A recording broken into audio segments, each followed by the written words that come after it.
I'm Forrest Saunders standing in front of the state capitol. So is Florida in play, or are Florida Democrats just playing politics? That continues to be the question as we get closer and closer to November.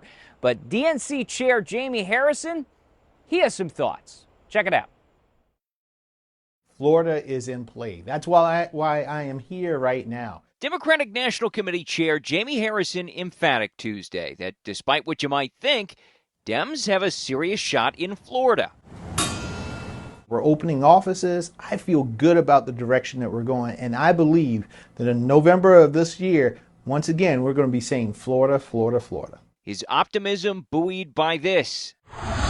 Last week's announcement that Florida Democrats have fielded candidates for every legislative seat this year. It's a first for the party in at least 30 years, and something the state chair thinks will drive turnout. 1/3 of our state at this point is independent. And if they don't have a Democrat to go out and to vote for, they're more likely to stay home, which means that their say of where our state is and where it's going becomes muted. Turnout trouble, one of the biggest reasons Democrats lost big in 2022. The GOP nabbing supermajorities in the legislature and making a clean sweep out of the Florida cabinet, including the governor's office. Since then, the state party is in rebuild mode. Democrats focus, they say, on voter registration, ground game, and maybe getting a boost from abortion protections on this year's ballot. Don't mess with the women of America. President Joe Biden trying to capitalize, too, making a campaign stop here in April. That's as his team keeps saying Florida is winnable and that it will invest here. But at the moment, states like Wisconsin getting way more attention. The Biden-Harris team has 48 campaign offices there, 32 of them in counties won by Trump.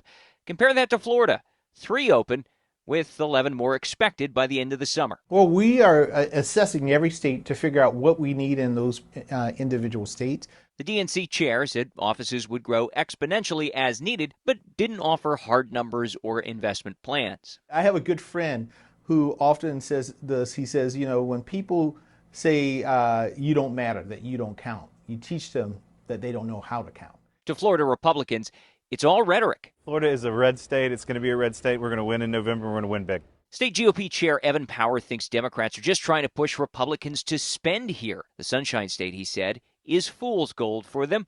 And the long list of candidates they've fielded future, quote, participation trophies. In 2020, Democrats had a 100,000 voter advantage. We're looking at a 1 million voter advantage by the time we go vote in November.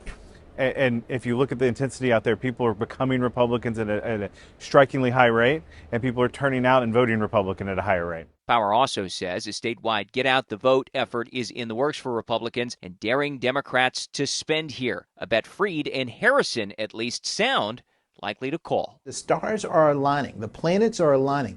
And Florida is going to be in that mix. And it's going to be one of the states that people all across the country will be watching very closely in November.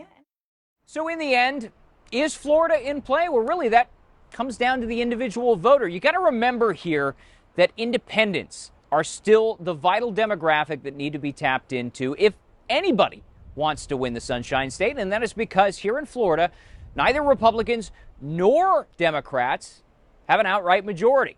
So it's all going to come down to what happens and turnout on November 5th. That's the latest out here at the state capitol. I'm Forrest Saunders reporting.